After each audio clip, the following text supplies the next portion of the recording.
Class 12 Hindi के काव्य खंड में संकलित पवन दूत का हमारे प्रिय लेखक अयोध्या सिंह उपाध्याय हरिओद के महाकाव्य प्रिय प्रवास से लिया गया है, जो कि बहुत ही सुंदर काव्य है।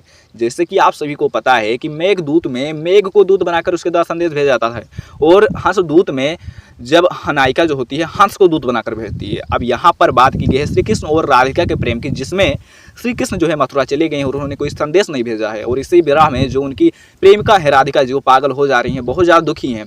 अब उस समय तो फ़ोन नहीं होता था, ना ही संचार का कोई माध्यम होता था, तो श्री कृष्ण की जो प्रेमिका है राधिका जी वे पवन को ही दूत बनाकर अपना संदेश श्री कृष्ण तक पहुँचाती हैं। कैसे पहुँचाती है आइए देखते हैं। बहुत ही सुंदर काव्य है। आज इसका पूरा एक एक पंक्ति का काव्य सॉरी एक एक लाइन का एक एक वर्ड का एक्सप्लेनेशन देखने वाले हिंदी में, और साथ में साथ आपको रस छंद अलंकार सब कुछ बताते चलेंगे। वैसे में इसके इंपॉर्टेंट जो है पद्यांश होंगे उसको मैं अलग से करवाऊंगा, पर आप अभी के लिए इतना समझो, आपको हर एक इंपॉर्टेंट पद्यांश पढ़ना है, आपको हर एक पद्यांश पढ़ना है। आज हम पूरा चैप्टर कंप्लीट करेंगे, ठीक है। चलिए शुरू करते हैं बिना किसी देरी के, ठीक है।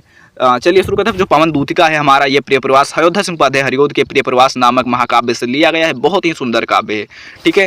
तो जैसे कि आप सभी को पता है कि श्री कृष्ण और राधिका का प्रेम बहुत वर्षों से चला रहा है, आप भी जानते हैं, है ना, और हमारे माता पिता भी जानते हैं, साथ हमारे दादा दादी भी जानते हैं। तो पहले क्या होता था, पहले तो देखो संचार का कोई माध्यम होता नहीं था, तो इसीलिए और यह भी माना जाता है कि बांटने से दुख कम हो जाता है ना। तो जब श्री कृष्ण जो होते हैं मथुरा चले जाते हैं, गोकुल से मथुरा चले गए हैं और कोई संदेश उन्होंने भेजा नहीं है, ठीक है, तो इसलिए जो है राधिका जी दुखी हैं। अब जो है उनके पास कोई संचार का माध्यम है नहीं, ना तो कोई व्यक्ति है जिसके द्वारा वो उन्हें संदेश बता सकती हैं, अपने दिल का हाल बता सकती हैं। हाँ, अब वही तो बात है ना कि हर फैसला होता नहीं सिक्का उछाल के, ये दिल का मामला है जरा देखभाल के, ये मोबाइल के आशिक क्या जाने कि रखते थे कैसे खत में कलेजा निकाल के। तो वही वाली बात है। तो श्री कृष्ण जब मथुरा चले गए उन्होंने कोई संदेश नहीं भेजा है, तो अब एक प्रेमिका क्या कर सकती है, एक प्रेमिका विरह में क्या कर सकती है, हाँ बड़बड़ा सकती है, आपस में कुछ बड़बड़ा सकती है, वरना किसी से कुछ दुख कह सकती है। तो यहाँ पर उनके पास कोई सखी नहीं है, तो वो पवन को ही सखी बनाती है, और इसीलिए जो इस अध्याय का नाम है वो है पवन दूत का। अब यहाँ पर पवन दूत क्यों नहीं रखा गया है, क्योंकि यहाँ पर पुल्लिंग के रूप में दर्शाया गया है, यानी स्त्रीलिंग के रूप में दर्शाया गया है। पवन की सखी के रूप में राधिका के सखी के रूप में इसका वर्णन किया गया है पवन का, ठीक है। तो अपना जो दुख दर्द होता है वो पवन के माध्यम से पहुंचाती हैं। कैसे पहुंचाती हैं, क्यों दुखी हैं, आइए समझते हैं। बैठी खिन्ना एक दिवस वे गेह में थी अकेली। बैठी मतलब बैठी हुई थी, खिन्ना मतलब दुखी, यक दिवस मतलब एक दिन, यक मतलब क्या होता है एक, दिवस मतलब दिन, तो एक दिन दुखी बैठी हुई थी वे मतलब राधिका जी। तो एक दिन राधिका जी दुखी बैठी हुई थी गेह में यानी घर में, कहाँ में, घर में, ठीक है, अकेली। तो एक दिन राधिका जी घर में अकेली दुखी बैठी हुई थी, ठीक है। बैठी खिन्ना यक दिवस वे यानी बैठी खिन्ना मतलब दुखी, तो दुखी बैठी हुई थी, यक दिवस मतलब एक दिन वे राधिका जी घर में अकेली, ठीक है। तो वे राधिका जी घर में अकेली दुखी मन से बैठी हुई थी। आगे देखो, आके आंसू दृग उगल में धारा को थे भिगोते। आके आंसू दृग उगल में, और उनके दृग मतलब नेत्र में, दृग मतलब क्या हो जाएगा नेत्र में, और युगल मतलब दोनों, युगल मतलब क्या हो जाएगा दोनों, तो क्या हो जाएगा उनके दोनों नेत्र में आके आंसू मतलब आंसू आ रहे थे, ठीक है, उनके दोनों नेत्र में आंसू आ रहे थे धारा को भिगोते, और जो है धारा मतलब पृथ्वी को भिगो रहे थे, ठीक है। थे धारा को भिगोते मतलब वे पृथ्वी को भिगो रहे थे, ठीक है। आई धीरे इस सदन में पुष्प सदगंध को ले, धीरे से आई धीरे इस सदन में, यानी इस सदन मतलब क्या हो जाएगा घर, इस घर में धीरे से आती है पुष्प की सुगंध को लेकर प्रातः वाली सुपवन, प्रातः वाली सुपवन मतलब सुंदर पवन, इस सदन में यानी इस घर में पुष्प की सुगंध को लेकर के इसी काल वातायनों से मतलब खिड़कियों से, इसी काल जो है खिड़कियों से जो है आती है, ठीक है, या फिर प्रवेश करती है, ठीक है। फिर से समझ लो, आप जो है अगर समझ में नहीं पाते हो तो जो है 10-15 सेकंड पीछे भी करके देख सकते हो, ठीक है भाई। हाँ, तो क्या हो जाएगा कि आई धीरे इस सदन में, यानी धीरे से इस सदन में आती है, सदन मतलब क्या हो जाएगा घर, ठीक है। तो धीरे से इस घर में आती है प्रातः वाली सुपवन, ठीक है, पुष्प सदगंध को लेकर के, ठीक है। तो प्रातः वाली सुपवन मतलब सुंदर पवन, क्या सुपवन मतलब सुंदर पवन, तो प्रातः वाली सुंदर पवन इसी काल खिड़कियों से पुष्प की सुगंध को लेकर के इस घर में आती है, प्रवेश करती है, ठीक है। हाँ, आगे देखो, अब जो है अगर होता नहीं है कि शाम भी खूब है पास महबूब है, आशिकी के लिए और क्या चाहिए। लेकिन अगर सोचो अगर मौसम बहुत ज़्यादा सुहाना हो लेकिन जो है साथ में प्रियतम ना हो, तो वो मौसम जो सुहाना होता है वो भी दर्द देने लगता है। तो राधिका को भी जो है ये पवन जो है दुख देने लगती है, और जो है इस पवन को देखकर या बोले तो इस पवन को महसूस करके उन्हें भी दुख का अनुभव होता है। तो फिर वो दुखी हो जाती हैं, और फिर संतापों को विपुल बढ़ता देख के दुखिता हो। संतापों मतलब दुख को, संतापों मतलब दुख को, क्या हो जाएगा संतापों मतलब दुख को, संतापों मतलब दुख, तो दुख को विपुल मतलब अधिक, तो दुख को अधिक बढ़ता देख के दुखिता हो, दुखी हो गई कौन, राधिका जी, और दुखी हो करके धीरे बोली, धीरे बोली मतलब धीरे से बोली, सा दुख दुख के साथ, ठीक है। हाँ, फिर से समझो, संतापों को यानी दुख को विपुल बढ़ता देख, अधिक बढ़ता देख के दुखिता हो, दुखी होकर के धीरे से सदुख बोली, यानी दुख के साथ बोली। उससे श्रीमती राधिका जी, उससे जो है श्रीमती राधिका जी दुख के साथ बोली। क्या बोली? प्यारी प्रातः पवन इतना क्यों मुझे है सताती, क्या तू भी है कलुषित हुई काल की क्रूरता से। देखो मंदाक्रांता छंद है और जो है ये इसी तरह पढ़ा जाता है। यहाँ पर कौन सा छंद है? यहाँ पर जो छंद है वो मंदाक्रांता छंद है, जैसे कि मैंने आपको 2 लाइनें आपको लास्ट में पढ़कर बताया। ठीक है, तो यहाँ पर जो है मंदाक्रांता छंद है और जो है वियोग श्रृंगार है इस पूरे काव्य में। ठीक है, हाँ, जब मैं पद्यांश कराऊंगा इंपॉर्टेंट तब मैं वहाँ भी बताता चलूँगा। ठीक है, तो अपने संतापों को यानी अपने दुख को विपुल बढ़ता देख, अधिक बढ़ता देख के दुखिता हो, दुखी होकर के श्रीमती राधिका जी उससे जो है दुख के साथ जो है धीरे से बोली कि हे प्यारी प्रातः पवन, हे प्यारी प्रातः पवन, इतना क्यों मुझे सताती है। देखो सिंपल सा वाक्य, इतना मुझे क्यों सताती हो, क्या तू भी काल की क्रूरता से कलुषित हुई है। ठीक है, वहीं लिखा हुआ है, बस आगे पीछे अरेंजमेंट करना है ना कि हे प्यारी प्रातः पवन, हे प्यारी प्रातः पवन, तू मुझे इतना क्यों सताती है, क्या तू भी काल की क्रूरता से कलुषित हुई है। ठीक है, सिंपल सा वाक्य है। उसके बाद में हाँ, तो पूछती है उससे कि मुझे इतना क्यों सता रही हो, क्या तुम भी काल की क्रूरता से जो है कलुषित हुई हो, उससे दूषित हो गई हो, काल की कठोरता से क्या तुम भी जो है कलुषित हो गई हो।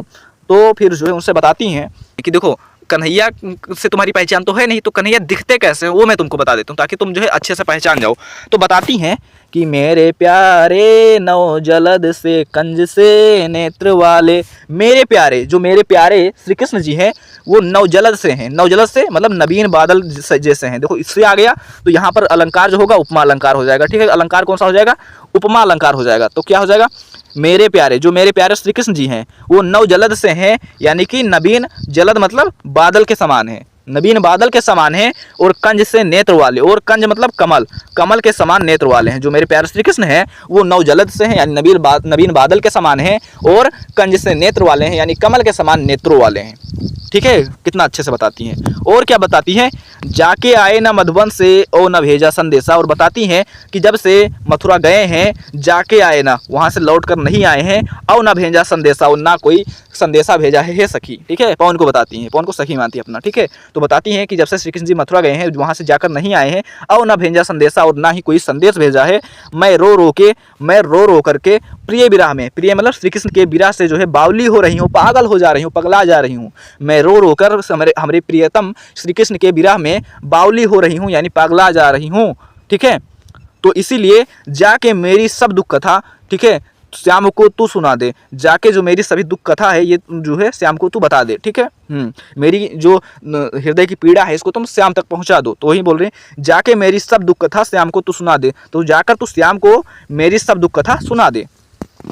ठीक है, हाँ, अब बताती हैं कि हाँ अब रास्ते में जाओगी तो क्या क्या होगा, आगे कैसे बढ़ोगी, कहाँ पर क्या मिलेगा, वो सब बताती हैं। तो क्या बताती हैं कि ज्यों ही मेरा भवन तज, कि ज्यों ही मतलब जैसे ही, ज्यों ही मतलब जैसे ही मेरा भवन त्यज, मेरा भवन तज मतलब मेरा भवन छोड़ करके, मेरा भवन छोड़ करके या मेरा भवन त्याग करके, जैसे ही मेरा भवन त्याग करके तू अल्प आगे बढ़ेगी। तू अल्प आगे मतलब थोड़ा सा, जैसे ही मेरा घर छोड़ करके, ठीक है, तू अल्प आगे बढ़ेगी, तू थोड़ा सा आगे बढ़ेगी, तो वहाँ पर क्या होगा, तुम्हें शोभा वाली सुखद कितनी मंजू कुंजें मिलेंगी। तुम्हें जो है शोभा वाली यानी सुंदर सुंदर और सुखद मतलब सुख प्रदान करने वाली मंजू कुंजें मिलेंगी। तुम्हें लता कुंजें मिलेंगी, जो बेल होती है वो मिलेगी। ठीक है, वो मिलेगी तुम्हें, सुंदर सुंदर और जो है सुख प्रदान करने वाली तुम्हें मंजू की कुंजें मिलेंगी। हाँ, और क्या बताती हैं, प्यारी छाया, उनकी जो छाया होगी अपनी प्यारी छाया से और मृदुल स्वर से और अपने मधुर स्वर से वे तुझे मोह लेंगी। ठीक है, वो बता रही हैं कि जो वहाँ पर झुरमुट मिलेगा, जो तुम्हें लता कुंज की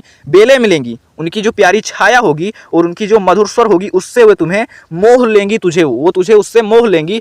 तो भी मेरा दुख लख, तो इसीलिए जो है मेरा दुख लख, लख मतलब देख ले, तो इसीलिए जो है मेरा दुख देख ले, वहाँ जाना विश्राम लेना, वहाँ जाकर विश्राम ना करना। ठीक है, मुझे पता है कि तुम वहाँ पर जाओगी तो तुम्हें बहुत सी सुंदर सुंदर जो है सुख प्रदान करने वाली तुम्हें लता कुंजें मिलेंगी, जो तुम्हें अपनी प्यारी छाया से अपने मधुर स्वर से तुझे मोह लेंगी। तो इसीलिए तू मेरा दुख लख, मेरा दुख देख ले, वहाँ जाकर विश्राम ना करना। ठीक है, हाँ, मुझे पता है तू बहुत कहीं पर कहीं भी बैठ जाती हो, बहुत चंचल है, इसीलिए जो है तू मेरा दुख देख ले, वहाँ पर जाकर रास्ते में बैठ मत जाना। ठीक है, फिर क्या बताती हैं कि थोड़ा सा जब आगे बढ़ोगी, ठीक है, थोड़ा सा आगे बढ़ोगी भाई, जो मज़ा आ रहा है भाई, बढ़िया अच्छे समझ में आ रहा है तो भाई चैनल को सब्सक्राइब कर देना, नए हैं। ठीक है, चलो इसकी पीडीएफ जो है, हाँ, जो मैं यहाँ पर बता रहा हूँ इसका जो आंसर जो यहाँ पर भी लिखा नहीं हुआ है ना, मतलब उत्तर, लेकिन जो है इसका व्याख्या जो है जब मैं अगली क्लास कराऊंगा तो उसमें व्याख्या भी बताऊंगा, मतलब कि पीडीएफ के साथ ही इंपॉर्टेंट, उसके बाद उसकी पीडीएफ भी टेलीग्राम चैनल पर दे दूंगा, वहां से जो है डाउनलोड कर सकते हो भाई, ठीक है।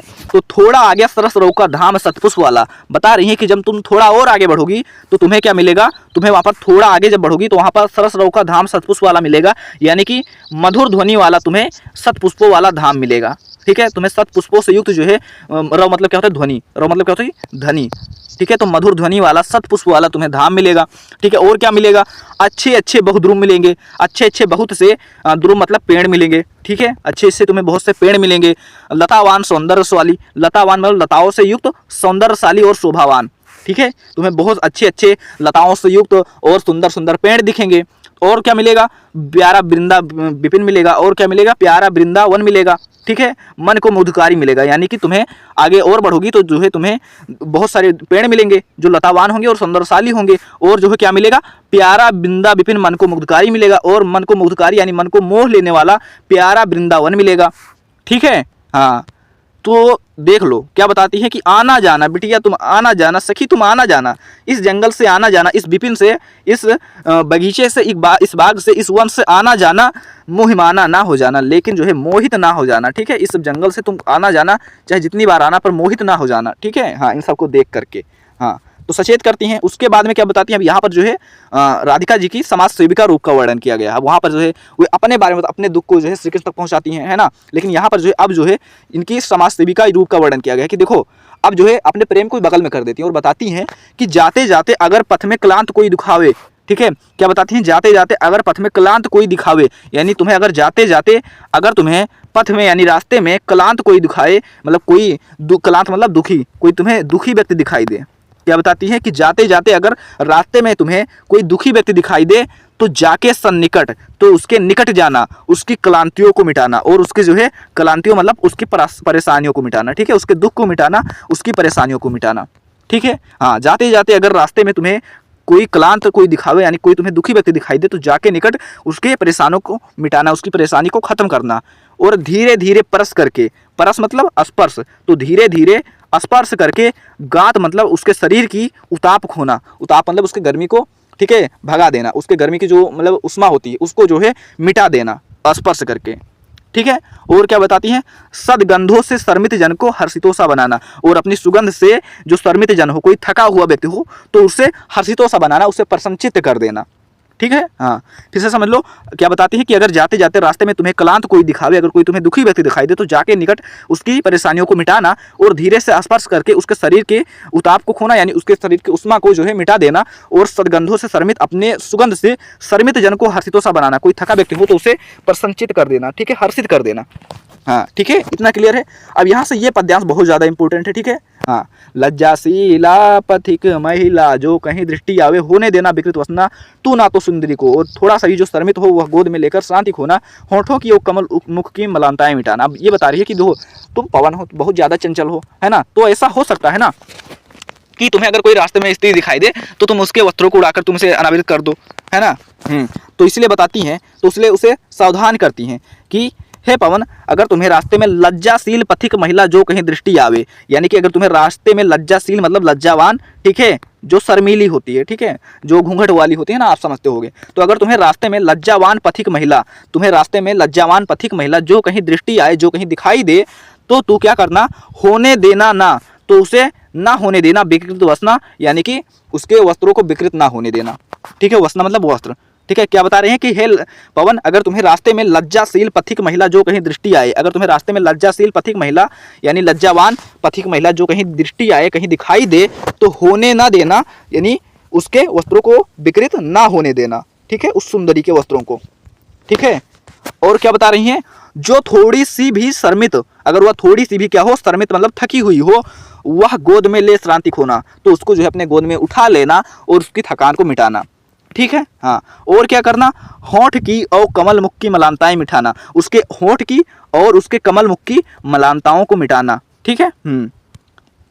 फिर से समझ लो कि लज्जा, अगर तुम्हें रास्ते में कोई लज्जावान पथिक महिला दृष्टि आए तो उसके वस्त्रों को तू उड़ाकर अनावृत मत कर देना, ठीक है। हाँ, और वस्त्रहीन ना कर देना, अगर वो थोड़ी सी भी जो है थकी हुई हो तो उसे गोद में लेकर उसकी थकान को मिटाना और उसके होंठ की और उसके कमल मुख की जो है मलानताओं को मिटाना, ठीक है, क्लियर है। हाँ, आगे बढ़ें। आगे क्या बता रही हैं कि हाँ, अगर कोई क्लांत कृषक ललना, देखो यहाँ पर ललना जो है ये दो वर्ड में प्रयोग होता है, एक जो है पुत्री के और एक जो है स्त्री के, ठीक है। पर यहाँ पर जो है आप स्त्री मानो, ठीक है, हालांकि दोनों ही सही है।